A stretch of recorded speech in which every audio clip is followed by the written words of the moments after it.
the mid-2000s, Pride Fighting Championships was considered the gold standard of mixed martial arts, boasting huge production values and several of the best fighters in the world on their roster. That isn't to say the promotion didn't put on their share of duds over the years. Pride never dies, but after seeing these matches, you'll be kinda glad they did. Welcome to the INC, and these are 5 of Pride's worst ever fights. At one point in time, Mark Kerr was the scariest fighter in mixed martial arts. So scary that even his opponents wanted nothing to do with him. Kerr was one of Pride's first big-name signings, an unbeaten juggernaut who'd found success in Vale Tudo and the UFC, and had already made his mark by winning his first 2 fights in Japan. In 1998, Kerr took on Brazilian fighter Hugo Dwarte, a once-touted luta livre specialist, fresh off a loss to Tank Abbott in the UFC. And while still carrying name value from his time in Brazil, was seen as little more than a sacrificial lamb for Kerr. Kerr spent the entire fight battering Dwarte from inside his guard, while his opponent was more focused on complaining to the referee over the American's tactics. When his cries fell on deaf ears, Dwarte resorted to jumping out of the ring to evade Kerr's offense, while barking incoherently at the official, a sight so bizarre that it caused commentator Steven Quadros to mix up his mammals. Dwarte seems to be barking something to the referee. It sounds a little bit like Flipper, the seal. By the 3rd round, Dwarte was actively scrambling to avoid Kerr's grappling, and refusing to return to his feet when given the opportunity. Eventually, even Duarte's corner couldn't take the embarrassment, throwing in the towel for their fighter with 2 minutes remaining in the bout. Dwarte never fought in Pride again. The fight's over. He doesn't want to fight. He just doesn't want to fight. Kerr would be a part of another Pride disaster 6 years later, although this time the American was the victim. His match with Yoshihisa Yamamoto ending in 48 seconds when Kerr knocked himself out attempting to slam his opponent. Somehow I get the feeling that Dwayne Johnson won't include that one in his upcoming biopic. While not the worst fight on this list, Alexander Otsuka's match with Murillo Ninja Rua stakes a claim as one of the most bizarre.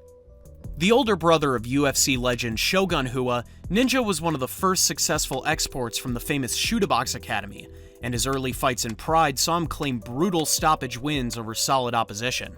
Most expected Alexander Otsuka to suffer the same fate, with the pro wrestler considered a glorified jobber in Pride's fabled middleweight division, having fallen to 3-12 by the time he faced Ninja at Pride 27.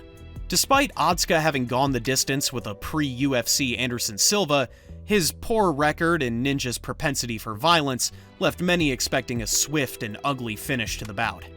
They got more than they bargained for. I believe that one was south of the equator, if you will, boss. Seconds into the fight, Ninja hit Otsuka with a groin strike so hard that it shattered Otsuka's cup on impact, forcing the Japanese fighter to be stretchered out of the ring. Most MMA promotions would move on with the show and wash their hands of an obvious mismatch, but due to bullheadedness or just hating Alexander Otsuka, the ailing fighter was coaxed back to the ring to resume the fight over 20 minutes after it first began. Still reeling from his early trauma, Otsuka put up little resistance against his Brazilian opponent, eating several knee strikes before a mid-round scramble saw him submitted with an arm triangle choke. The fight would mark a downturn in form for Ninja, as he'd win only one of his last 5 fights with the promotion. Otsuka, meanwhile, never fought in Pride again. Kiyoshi Tamura is one of the unloved pioneers of Japanese MMA. Tamura entered Pride with fanfare following his success in the Japanese promotion Rings, becoming the company's first openweight champion with wins over UFC legends Pat Miletich and Maurice Smith, but age and lopsided matchmaking saw him embark on a 5-fight losing streak by 2002, so it made sense for the company to give him a layup when he returned to action at Pride 29. That layup came in the form of Aliyev Makmoud, an Azeri national wrestling champion who was making his MMA debut. Most of Tamura's recent losses had come against oversized punchers, so facing an opponent with no striking background to speak of, the result was a foregone conclusion. Tamura started the fight strong by stuffing Makmoud's early takedowns, forcing the newcomer to bounce around throwing wild haymakers in a desperate attempt to impact the fight, and inadvertently throwing himself groin first into Tamura's waiting knee. Oh man, he got him right in the pills. While Makmoud was given ample time to recover, the impact of the groin shot was just too much to overcome. It was clear to fans, media, and even Tamura himself that Makmoud no longer wanted any part of the fight. But despite him calling for the match to be stopped, referee Daisuke Noguchi refused to play ball. He's talking to Well, why doesn't his corner throwing in the towel then, if that's what he wants to do? After several more minutes of wild strikes and pleas to the referee to retire, Makmoud finally got his wish when his corner threw in the towel 7 minutes into the bout, bringing an inglorious end to Makmoud's one and only MMA fight. The fight's final absurdity came after the match, when Kazuyoshi Sakuraba cut a pro wrestling promo on Tamura with the aim of setting up a super fight between the two legends. Scheduling conflicts, however, meant the fight didn't take place until after Pride's closure, with Tamura winning the long-awaited bout in the company's spiritual successor, Dream. Most bad MMA fights have at least some kind of ironic entertainment value.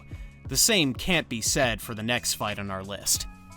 For most of his career, Masaki Satake had been a popular fixture of the kickboxing promotion K1, before he made the decision to switch to MMA despite already entering his mid-30s.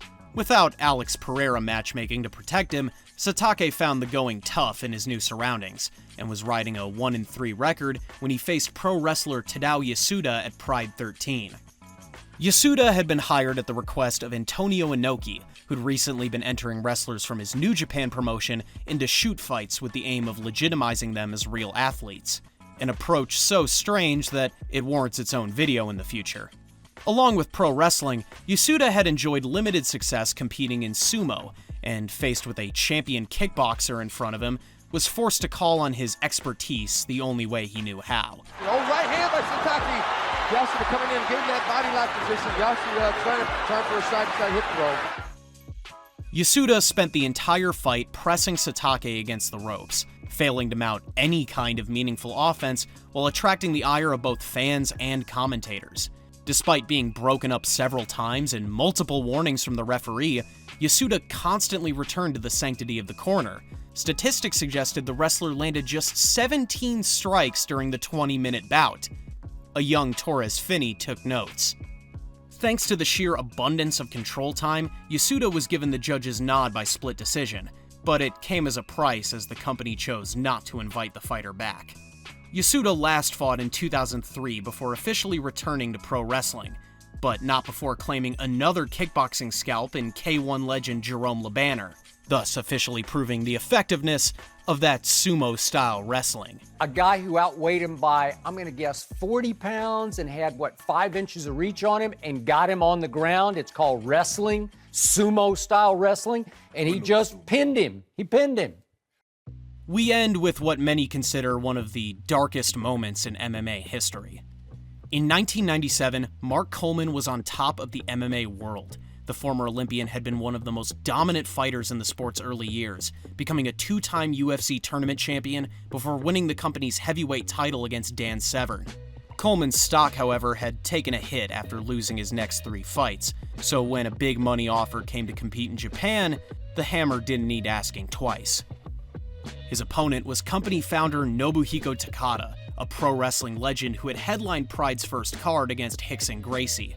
While revered in the wrestling world, Takata had proven to be out of his depth in a non-scripted environment, with many seeing the fight as little more than a layup designed to repair Coleman's stock. It would do the exact opposite. Coleman started in trademark fashion with a takedown in the opening minute, but his signature ground and pound appeared suspiciously tamer than usual, with his few shots thrown being ineffective and actively putting himself into more dangerous positions on the ground. It came to a head 2 minutes into the second when Coleman got caught in a Takata heel hook, and after a few seconds of pro wrestling theatrics, was forced to submit to his Japanese opponent. Oh no! The fight was immediately speculated to have been fixed, citing Takata's history of worked matches in pro wrestling and Coleman's uncharacteristically careless performance, with commentator Bas Rutten even suggesting that the finish was changed when he accurately predicted the fight's outcome to the press before the event. Coleman himself would later admit as such when he suggested the fight's result provided him with financial security, although recently, the Hammer has tried to maintain kayfabe surrounding the bout. Damn. That's why I needed to work on my jiu-jitsu. Because that finish should have never happened.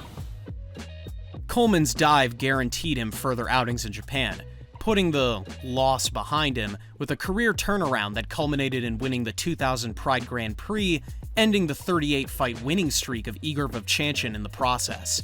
Takata, meanwhile, would never win another MMA fight, eventually retiring in 2002 with 6 losses, 2 draws, and 2 very suspect wins. And now, time for a few honorable mentions. Dan Severn's match with Kimo Leopoldo was so bad, it led to the commentators calling for their firing. As much as the purists want to believe it's all about technique, this is entertainment. And if it's not entertaining, you will be out of a job soon. Henry Miller set out to expose Zulazinho during their match at Pride 30, not in the way many expected.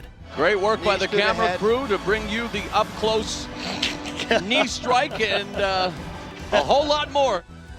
Emmanuel Yarbrough versus Daiju Takase at Pride 3. Do I really need to explain why? This is the INC. Please like, share, and subscribe. Post your feedback in the comments and donate to our Patreon page for hours of exclusive content.